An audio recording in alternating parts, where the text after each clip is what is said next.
Vous écoutez la leçon biblique de l'Église de la Science chrétienne indépendante de Plainfield, située à Plainfield, New Jersey, États-Unis d'Amérique.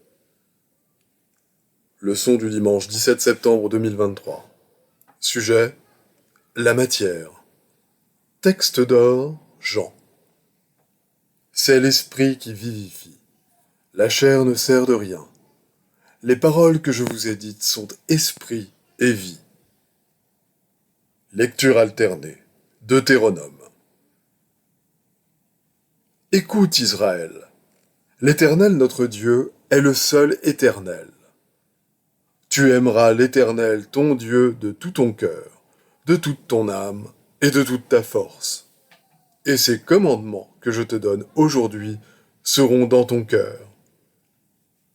L'Éternel ton Dieu te fera entrer dans le pays qu'il a juré à tes pères, à Abraham, à Isaac et à Jacob de te donner. Tu posséderas de grandes et bonnes villes que tu n'as point bâties. Lorsque tu mangeras et te rassasieras, garde-toi d'oublier l'Éternel qui t'a fait sortir du pays d'Égypte, de la maison de servitude. Mais vous observerez les commandements de l'Éternel, votre Dieu, ses ordonnances et ses lois qu'il vous a prescrites. Tu feras ce qui est droit et ce qui est bien aux yeux de l'Éternel, afin que tu sois heureux. La Bible.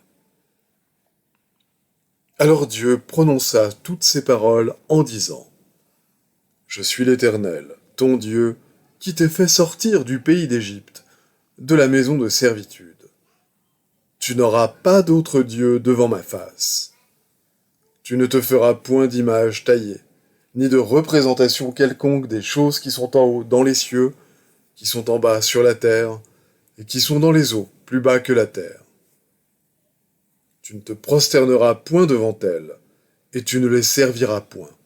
Car moi, l'Éternel, ton Dieu, je suis un Dieu jaloux, qui punit l'iniquité des pères sur les enfants jusqu'à la 3e et la 4e génération de ceux qui me haïssent, et qui fait miséricorde jusqu'en 1000 générations à ceux qui m'aiment, et qui gardent mes commandements.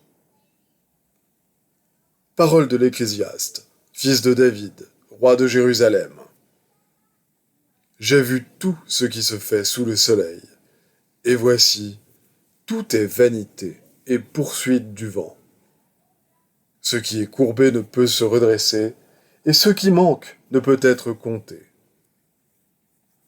J'exécutais de grands ouvrages, je me bâtis des maisons, je me plantais des vignes. Je me fis des jardins et des vergers, et j'y plantais des arbres à fruits de toute espèce. Je me créai des étangs pour arroser la forêt où croissaient les arbres. J'achetais des serviteurs et des servantes, et j'eus leurs enfants nés dans la maison. Je possédais des troupeaux de bœufs et de brebis, plus que tous ceux qui étaient avant moi dans Jérusalem. Je m'amassais de l'argent et de l'or, et les richesses des rois et des provinces.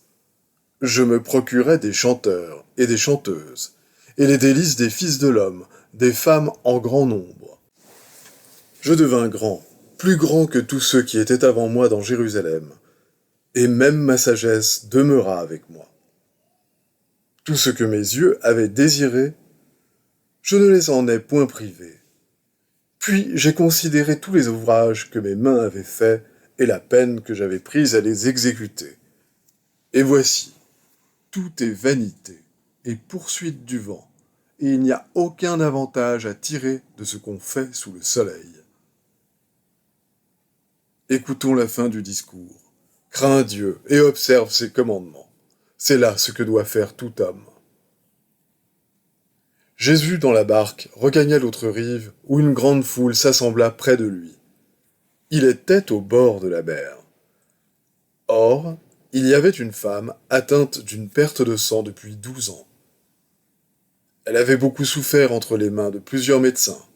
Elle avait dépensé tout ce qu'elle possédait, et elle n'avait éprouvé aucun soulagement, mais était allée plutôt en empirant.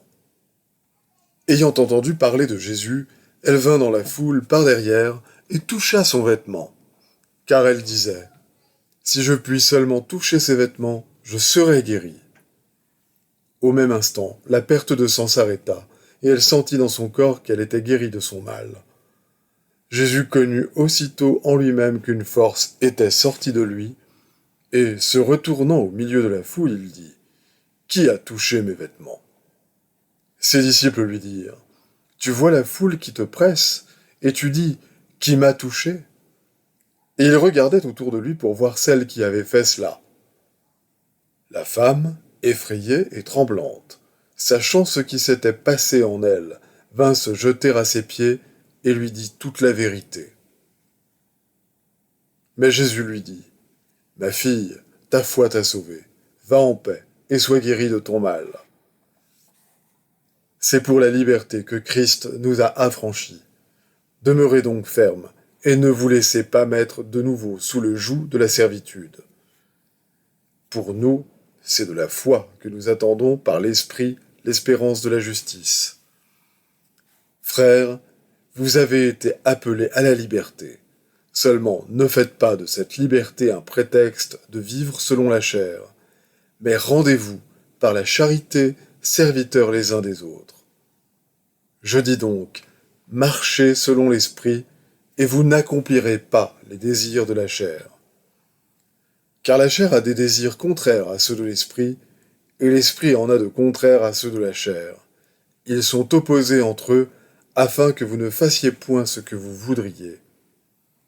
Si vous êtes conduits par l'Esprit, vous n'êtes point sous la loi. Il n'y a donc maintenant aucune condamnation pour ceux qui sont en Jésus-Christ. En effet, la loi de l'Esprit de vie en Jésus-Christ m'a affranchi de la loi du péché et de la mort.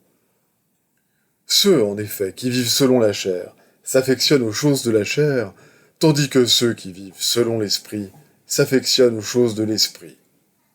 Et l'affection de la chair, c'est la mort, tandis que l'affection de l'Esprit, c'est la vie et la paix.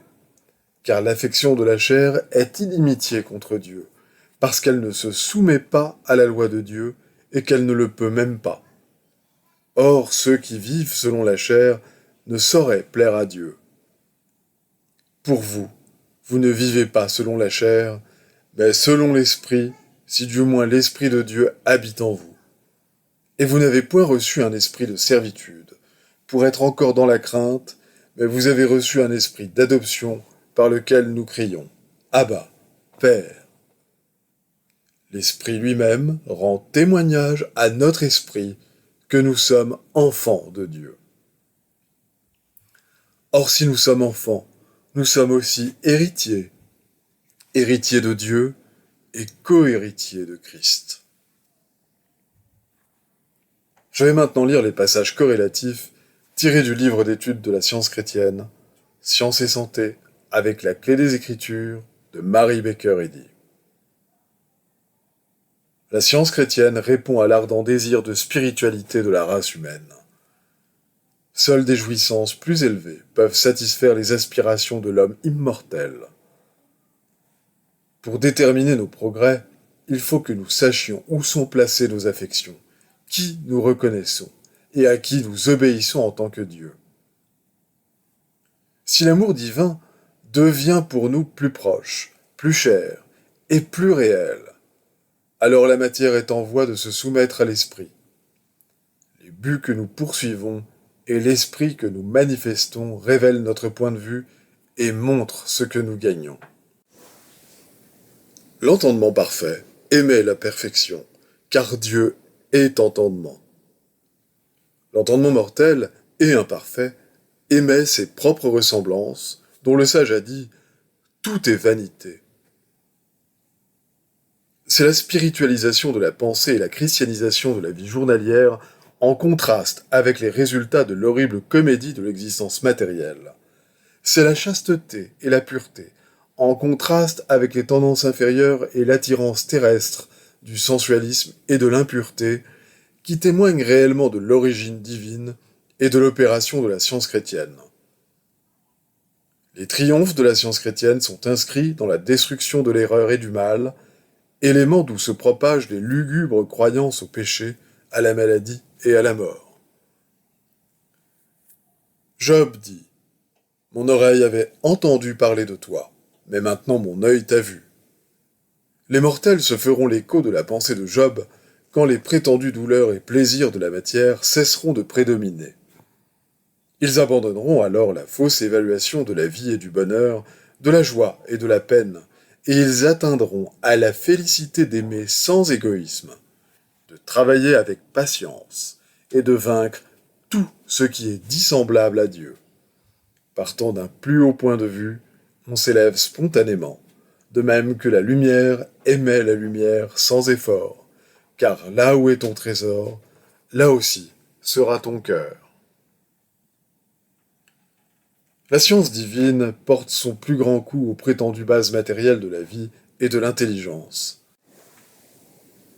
La croyance à d'autres dieux, à d'autres créateurs et à d'autres créations devra céder devant la science chrétienne. Cette science dévoile les conséquences du péché manifesté sous forme de maladie et de mort. Quand l'homme entrera-t-il par la porte ouverte de la science chrétienne dans le ciel de l'âme, dans l'héritage du premier-né d'entre les hommes?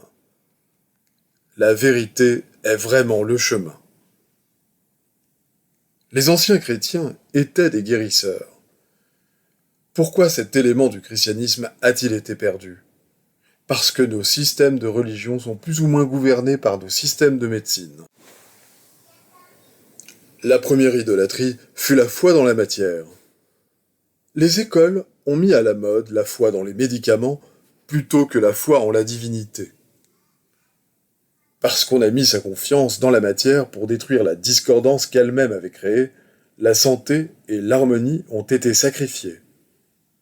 De tels systèmes sont dépourvus de la vitalité de la puissance spirituelle qui fait du sens matériel le serviteur de la science et rend la religion semblable au Christ. La médecine matérielle substitue les médicaments au pouvoir de Dieu, voire à la puissance de l'entendement pour guérir le corps. Le scolasticisme, pour obtenir le salut, s'attache à la personne de l'homme Jésus, plutôt qu'à son principe divin. Et la science de Jésus, l'agent curatif de Dieu, est réduite au silence. Pourquoi? Parce que la vérité enlève aux médicaments matériels leur pouvoir imaginaire et revêt l'esprit de suprématie. La civilisation est-elle seulement une forme supérieure de l'idolâtrie pour que l'homme se prosterne devant le gant de crin, la flanelle, les bains, les régimes, l'exercice et le grand air? Hormis le pouvoir divin, rien ne peut faire autant pour l'homme que ce qu'il peut faire pour lui-même. Les pas que fait la pensée en s'élevant au-dessus des points de vue matériels sont lents et font présager une longue nuit aux voyageurs. Mais les anges qui sont devant la face de Dieu, les intuitions spirituelles qui nous disent quand la nuit est avancée, le jour approche, sont nos gardiens à travers les ténèbres.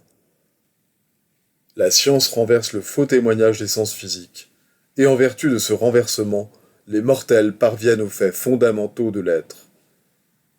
Alors cette question se pose inévitablement. L'homme est-il malade si les sens matériels indiquent qu'il est en bonne santé? Non, car il n'appartient pas à la matière de déterminer l'état de l'homme. Et est-il bien portant si les sens disent qu'il est malade?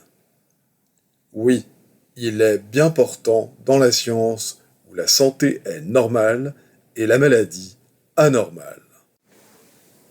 La santé n'est pas un état de la matière, mais de l'entendement. Et les sens matériels ne peuvent rendre un témoignage bien fondé au sujet de la santé. La science de la guérison entendement montre qu'il est impossible à quoi que ce soit, sauf à l'entendement, de rendre un témoignage véridique ou de mettre en lumière le véritable état de l'homme. Donc le principe divin de la science, renversant le témoignage des sens physiques, révèle l'homme comme existant harmonieusement dans la vérité, qui est l'unique base de la santé. Et ainsi la science nie toute maladie, guérit les malades, renverse la fausse évidence et réfute la logique matérialiste. Pour faire disparaître l'inflammation, résoudre une tumeur ou guérir la maladie organique, j'ai trouvé la vérité divine plus puissante que tout remède inférieur. Et pourquoi pas puisque l'entendement, Dieu, est la source et la condition de toute existence. Avant d'affirmer que le corps, la matière, est malade, on devrait demander « Qui es-tu, toi qui réponds à l'esprit ?» La matière a-t-elle la faculté de parler pour elle-même? Ou tient-elle en ses mains les sources de la vie? L'associé de la douleur et du plaisir n'est pas la matière, qui ne peut ni souffrir ni jouir, mais la croyance mortelle. L'homme mortel sera moins mortel lorsqu'il apprendra que la matière n'a jamais soutenu l'existence et ne peut jamais détruire Dieu, qui est la vie de l'homme. Quand cela sera compris, le genre humain sera plus spirituel et saura qu'il n'y a rien qui puisse se consumer puisque l'esprit, Dieu, est tout en tout. Qu'importe si la croyance est la tuberculose, Dieu a plus d'importance pour un homme que sa croyance, et moins nous admettons la matière ou ses lois, plus nous possédons d'immortalité. La conscience construit un corps meilleur lorsque la foi en la matière a été vaincue. Corrigez la croyance matérielle par la compréhension spirituelle, et l'esprit vous reconstituera. Vous ne craindrez plus à l'avenir qu'une seule chose, c'est d'offenser Dieu. Et vous ne croirez plus jamais que le cœur ou toute autre partie du corps puisse vous détruire. Question. Quel est l'exposé scientifique de l'être? Réponse. Il n'y a ni vie, ni vérité, ni intelligence, ni substance dans la matière. Tout est entendement infini et sa manifestation infinie, car Dieu est tout en tout. L'esprit est la vérité immortelle. La matière est l'erreur mortelle. L'esprit est le réel et l'éternel. La matière est l'irréel et le temporel. L'esprit est Dieu, et l'homme est son image et sa ressemblance. Donc l'homme n'est pas matériel, il est spirituel. Les devoirs quotidiens de Mary Baker Eddy. Prière quotidienne. Il sera du devoir de tout membre de cette Église de prier chaque jour. Que ton règne vienne, que le règne de la vérité, de la vie et de l'amour divin soit établi en moi, et élimine de moi tout péché, et puisse ta parole enrichir les affections de toute l'humanité et la gouverner. Règle pour les mobiles et les actes. Ni l'animosité, ni un attachement purement personnel ne doivent déterminer les mobiles ou les actes des membres de l'Église mère. Dans la science, l'amour divin seul gouverne l'homme, et un scientiste chrétien reflète les 12 aménités de l'amour en réprouvant le péché et en manifestant un véritable esprit de fraternité, de charité et de pardon. Les membres de cette Église doivent journellement veiller et prier pour être délivrés de tout mal, pour ne pas prophétiser, juger, condamner, conseiller, influencer ou être influencé d'une manière erronée. Vigilance face au devoir. Il sera du devoir de chaque membre de cette Église de se défendre journellement contre la suggestion mentale agressive et de ne pas se laisser entraîner, à oublier ou à négliger son devoir envers Dieu, envers son leader et envers l'humanité. Par ses œuvres, il sera jugé et justifié ou condamné.